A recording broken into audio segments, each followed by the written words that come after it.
ଝାରସୁଗୁଡ଼ାରେ ବିଜେଡିରେ ବଡ଼ ବିସ୍ଫୋରଣ। ଦୀପାଳି ଅଳକା ଫାଇଟ୍ ଖୋଲାଖୋଲି। ନବୀନ ନିବାସରେ ଅଳକାଙ୍କ ଶକ୍ତି ପ୍ରଦର୍ଶନ। ଦୀପାଳିଙ୍କ ଅନୁଗତଙ୍କ ବିରୋଧରେ ଆକ୍ସନ। କର୍ଣ୍ଣଙ୍କ କାହାଣୀରେ ଲୁଚିଛି କି ରାଜନୀତିକ ସନ୍ଦେଶ। ଦୀପାଳିଙ୍କ ପୋଷ୍ଟ ଭାଇରାଲ। ବିଜେଡିରେ ବଡ଼ ପାୱାର ଗେମ୍। ଦୀପାଳିଙ୍କ ପୋଷ୍ଟ ପରେ ବଢ଼ିଲା ରାଜନୀତିକ ଝଡ଼।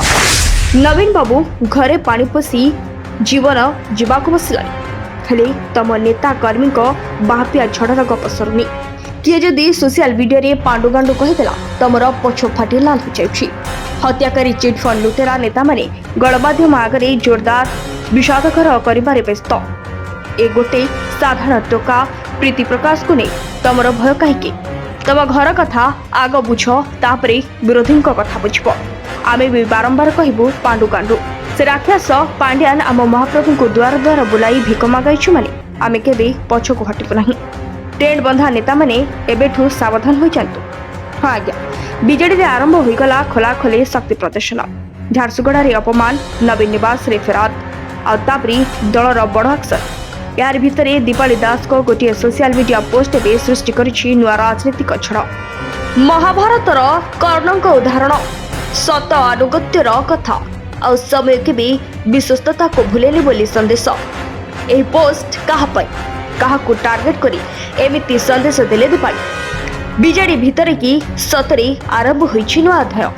ଆସନ୍ତୁ ଜାଣିବା ସେହି ଢୋଲ ଭିତର ମୂଷା ପାଖଣ୍ଡ।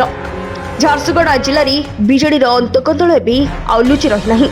ଗତ କିଛି ଦିନ ଧରି ଘଟୁଥିବା ଘଟଣାକ୍ରମ ଦଳ ଭିତରେ ଦୁଇଟି ଶକ୍ତିକେନ୍ଦ୍ର ଥିବା ଚର୍ଚ୍ଚାକୁ ଆହୁରି ଜୋରଦାର କରିଛି। ଏକପଟେ ପୂର୍ବତନ ବିଧାୟିକା ଦୀପାଳି ଦାସ, ଅନ୍ୟପଟେ ବରିଷ୍ଠ ନେତ୍ରୀ ଅଳକା ମହାନ୍ତି। ଦୁହିଁଙ୍କ ମଧ୍ୟରେ ରାଜନୈତିକ ପ୍ରଭାବ ବିସ୍ତାରକୁ ନେଇ ଚାଲିଥିବା ଟଣାଓଟର ଏବେ ସାମ୍ନାକୁ ଆସିଛି। ଘଟଣା ଆରମ୍ଭ ହୋଇଥିଲା ବିଜେଡିର ଏକ ପ୍ରତିବାଦ ସଭାକୁ ନେଇ। ଏହି ସଭାରେ ସ୍ୱର୍ଗତ କିଶୋର ମହାନ୍ତିଙ୍କୁ ସମ୍ମାନ ଦିଆଯାଇନଥିବା ଅଭିଯୋଗ ଉଠିଥିଲା। କିଶୋର ମହାନ୍ତିଙ୍କ ପୁଅ ପୁରୁଷୋତ୍ତମ ମହାନ୍ତି ସୋସିଆଲ ମିଡିଆରେ ଅସନ୍ତୋଷ ପ୍ରକାଶ କଲେ। ପରେ ସେହି ପୋଷ୍ଟ ହଟାଇ ଦିଆଗଲା। କିନ୍ତୁ ସେତେବେଳକୁ ଏହି ପ୍ରସଙ୍ଗ ଦଳ ଭିତରେ ବଡ଼ ଚର୍ଚ୍ଚାର ବିଷୟ ହୋଇସାରିଥିଲା। ଏହାପରେ ଅଳକା ମହାନ୍ତି ସିଧାସଳଖ ନବୀନ ନିବାସକୁ ଯାଇ ଦଳର ଶୀର୍ଷ ନେତୃତ୍ୱଙ୍କୁ ନିଜ ଅସନ୍ତୋଷ ଜଣାଇଥିବା ଚର୍ଚ୍ଚା ଜୋର ଧରିଲା। ରାଜନୈତିକ ମହଲରେ ଏହାକୁ ଶକ୍ତି ପ୍ରଦର୍ଶନ ଭାବେ ଦେଖାଗଲା।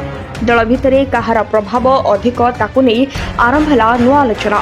ସବୁଠାରୁ ବଡ଼ ଚର୍ଚ୍ଚା ହେଲା ଅଳକାଙ୍କ ଫେରାଦ ପରେ ଖୁବ୍ କମ୍ ସମୟ ମଧ୍ୟରେ ଦୀପାଳିଙ୍କ ଜଣେ ଅନୁଗତଙ୍କ ବିରୋଧରେ ଦଳ ପକ୍ଷରୁ ଶୃଙ୍ଖଳାଗତ କାର୍ଯ୍ୟାନୁଷ୍ଠାନ ହେବାକୁ ନେଇ। ଏହାକୁ କେହି କେହି ସାଧାରଣ ସଂଗଠନାତ୍ମକ ନିଷ୍ପତ୍ତି ବୋଲି କହୁଥିବା ବେଳେ ଆଉ କେହି ଏହାକୁ ଦଳ ଭିତରର ଶକ୍ତି ସନ୍ତୁଳନର ସଂକେତ ବୋଲି ଆଲୋଚନା କରୁଛନ୍ତି। ଏହାରି ଭିତରେ ଦୀପାଳି ଦାସଙ୍କ ସୋସିଆଲ ମିଡିଆ ପୋଷ୍ଟ ରାଜନୈତିକ ଚର୍ଚ୍ଚାକୁ ଆହୁରି ତୀବ୍ର କରିଦେଇଛି। ସେ ମହାଭାରତର କର୍ଣ୍ଣଙ୍କ ଉଦାହରଣ ଦେଇ ଲେଖିଥିଲେ, people forget but time never forgets true loyalty.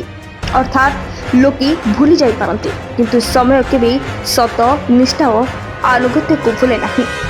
ଏହି ଗୋଟିଏ ବାକ୍ୟ ଏବେ ଅନେକ ପ୍ରଶ୍ନ ସୃଷ୍ଟି କରିଛି। ଦୀପାଳିଙ୍କ ଏ ପୋଷ୍ଟ କାହା ପାଇଁ? ଏହା ଦଳ ଭିତରର ବିରୋଧୀଙ୍କୁ ଉଦ୍ଦେଶ୍ୟ କରିକି କି? ନା ଏହା ନିଜ ସମର୍ଥକଙ୍କ ପାଇଁ ଏକ ବାର୍ତ୍ତା? ଏ ପ୍ରଶ୍ନର ସ୍ପଷ୍ଟ ଉତ୍ତର ଏବେ ଯାଏଁ ମିଳିନାହିଁ। ତେଣୁ ଏହି ପୋଷ୍ଟକୁ ନେଇ ହେଉଥିବା ବିଭିନ୍ନ ବ୍ୟାଖ୍ୟା ଏବେ ରାଜନୈତିକ ମହଲରେ ଚର୍ଚ୍ଚାର ବିଷୟ। ଦୀପାଳିଙ୍କ ପୋଷ୍ଟ ପରେ ପୁଣି ଥରେ ସ୍ୱର୍ଗତ ନବ ଦାସଙ୍କ ହତ୍ୟା ପ୍ରସଙ୍ଗ ମଧ୍ୟ ଆଲୋଚନାକୁ ଆସିଛି। କିଛି ରାଜନୈତିକ ମହଲରେ ପ୍ରଶ୍ନ ଉଠୁଛି ଯେ ସେହି ସମୟରେ ଦୀପାଳି ଦଳ ପ୍ରତି ନିଜ ଆନୁଗତ୍ୟ ରଖିଥିଲେ କି? ଏହି ପ୍ରଶ୍ନ ଏବଂ ଏହାର ବ୍ୟାଖ୍ୟା ରାଜନୈତିକ ଚର୍ଚ୍ଚାର ଅଂଶ ମାତ୍ର। ଏନେ ଦୀପାଳି ଦାସଙ୍କ ପକ୍ଷରୁ ଏହି ପୋଷ୍ଟ ସହ ସମ୍ପର୍କିତ କୌଣସି ସ୍ପଷ୍ଟ ବକ୍ତବ୍ୟ ସାମ୍ନାକୁ ଆସିନାହିଁ। ଝାରସୁଗୁଡ଼ାରେ ବିଜେଡିର ସଂଗଠନ ଆଗକୁ କେଉଁ ଦିଗ ଯିବ? ଦୀପାଳି ଓ ଅଳକାଙ୍କ ମଧ୍ୟରେ ମତଭେଦ ଆହୁରି ବଢ଼ିବ, ନା ଦଳର ଶୀର୍ଷ ନେତୃତ୍ୱ ଏହାର ସମାଧାନ କରିବ? ଆଗାମୀ ଦିନରେ ଝାରସୁଗୁଡ଼ା ରାଜନୀତିରେ ହେବାକୁ ଥିବା ପ୍ରତ୍ୟେକ ପଦକ୍ଷେପ ଉପରେ ସମସ୍ତଙ୍କ ନଜର ରହିବ। Bureau report, BNS live.